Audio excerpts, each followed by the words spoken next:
Bien, continuamos con la enseñanza de esta semana. El tema general es la autoridad espiritual. Y, y bueno, pues hemos visto que la autoridad espiritual es un recurso que el Hijo de Dios necesita de una forma indispensable. Es un recurso necesario en la vida del creyente, en la vida del Hijo de Dios, para poder hacer la obra de Dios aquí en la tierra. Es algo sumamente necesario para poder cumplir la misión por la cual venimos cada uno de nosotros aquí a esta tierra. ¿Por qué necesitamos autoridad espiritual? Porque al llegar a esta tierra hemos entendido que estamos llegando a un mundo hostil, estamos llegando a un lugar donde impera el reino de la muerte. O sea, el imperio de la muerte es el que está operando en el mundo. Entonces, necesitamos obligadamente la autoridad espiritual para poder vencer el reino de las tinieblas, primeramente, habíamos dicho, en nuestras propias vidas. Y, en segundo lugar, ayudar a otros a encontrarse con el Señor. Y para eso pues vamos a encontrar oposición por parte del enemigo y necesitamos esa autoridad espiritual para poder hacerle frente a cada uno de ellos. Habíamos visto en el primer versículo que el enemigo tiene engañado a todo el mundo bajo sus mentiras, bajo las ofertas que les ha hecho para mantenerlos cautivos, distraídos, y no se busque a Dios de todo corazón y no resplandezca la luz del Evangelio en los corazones, y darnos cuenta que simplemente, y aunque la gente lo sabe que estamos de paso, sabe que un día vamos a partir de esta tierra, la gente en realidad no tiene una conciencia plena o un temor, vamos a decirlo de esa manera.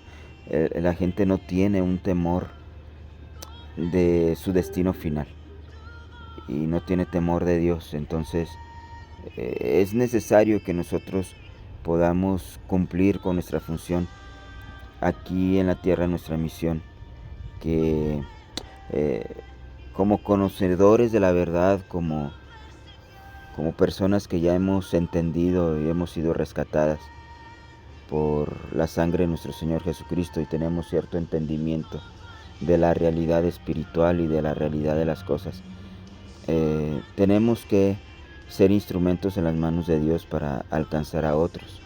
Pero como les comentaba, es necesario que tengamos y apropiemos la autoridad que nuestro Señor Jesucristo ganó en la cruz del Calvario para poder hacerle frente a las acechanzas del diablo.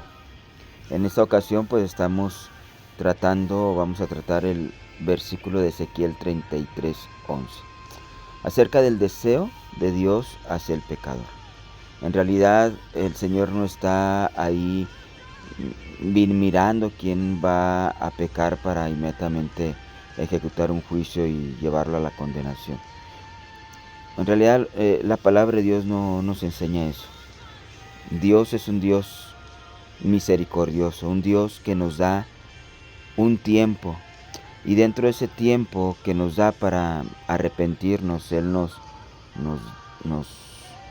hace la invitación, nos hace la exhortación a través de otros hermanos, a través de la palabra.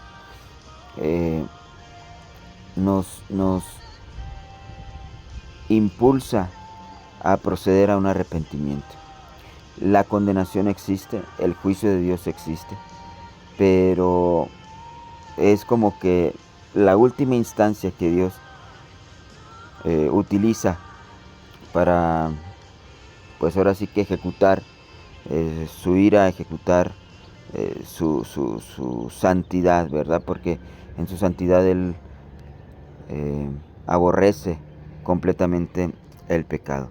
Y este versículo dice, diles, le está hablando al profeta Ezequiel, para que diera un anuncio al pueblo de Israel, pero eso se aplica a todos, a toda la humanidad.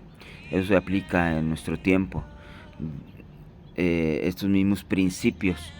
Y bueno, pues le dice el Señor a Ezequiel, diles, vivo yo, dice Jehová el Señor, que no quiero la muerte del impío, sino que se vuelva el impío de su camino y que viva.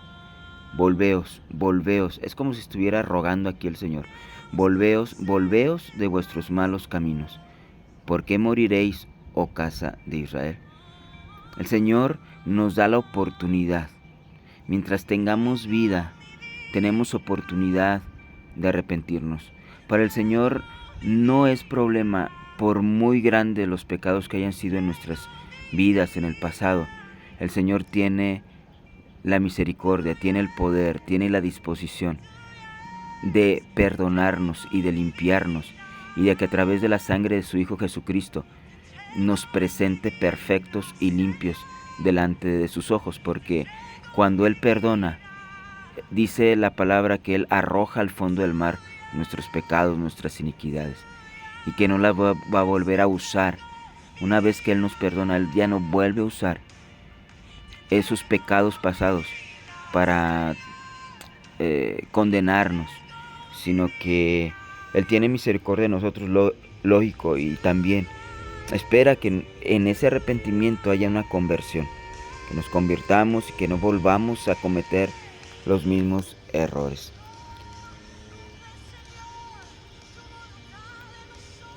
Dice Juan 3:16 que el Señor dice, de tal manera amó Dios al mundo que ha dado a su Hijo unigénito, para que todo aquel que en Él cree no se pierda, mas tenga vida eterna. El Señor no quiere nuestra condenación. Tanto es así, tanto es su amor para con nosotros, que no nos quiere ver condenados en el lago de fuego. Tanto es eso, esa realidad, esa verdad de su carácter, de su amor, que Él envió a su propio Hijo. O sea, Dios mismo, la segunda persona de la divinidad, el Hijo, vino a esta tierra para morir por cada uno de nosotros, para que creamos en Él, y en esa fe Dios nos justifica para no perdernos para siempre y darnos todo lo contrario, darnos una vida eterna, o sea, una comunión con Él, una comunión con el Señor, por siempre. Dice el profeta Daniel en Daniel 9:9, de Jehová nuestro Dios es el tener misericordia y el perdonar, aunque contra Él nos hemos rebelado. El Señor no es débil, no es un apapachador del pecado, pero tampoco es un extremista en el sentido de que no es un ogro, no es alguien que está esperando a que nosotros tomemos una mala decisión para ejecutar, como les dije al principio, su ira, su pecado. El Señor quiere darnos ese impulso en nuestro espíritu para tomar la mejor decisión que podamos tener en esta tierra y en esta vida. Y podríamos decir, la mejor decisión dentro de nuestra existencia es volvernos al Señor, es arrepentirnos. Hechos 3:19, el apóstol Pedro, dijo, así que arrepentíos y convertíos, para que sean borrados vuestros pecados, para que vengan de la presencia del Señor tiempos de refrigerio. ¿Cuáles son las dos condiciones? El arrepentimiento y la conversión. Cambiar nuestra manera de pensar, renovar nuestra mente y a través de ello volvernos al Señor, regresar a los caminos del Señor, para que nuestros pecados pasados sean borrados efectivamente y para que nuestro futuro sea un futuro glorioso, sea un futuro de bendiciones, sea un futuro de tiempos de refrigerio, como dice este versículo. ¿Qué es lo que necesitamos? Pues lo que dice 1 Juan 1:9. Si confesamos nuestros pecados, Él es fiel y justo para perdonar nuestros pecados y limpiarnos de toda maldad. Él es fiel a su palabra. Si Él dice, si el pecador se arrepiente y regresa a mí, yo le voy a perdonar y lo voy a limpiar y lo voy a justificar. Él es fiel a su palabra. Él no es un mentiroso.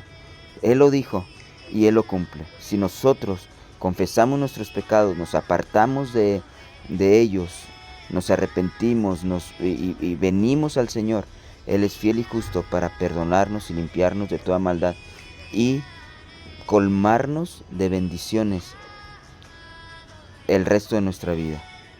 Con nuestras pruebas, sí, van a seguir las pruebas, van a seguir los problemas, pero Él nos va a dar todo lo necesario para poder vencer a través de la guerra espiritual y a través de la autoridad que Él nos da para poder vivir en victoria y en una vida completamente nueva y plena. Amén.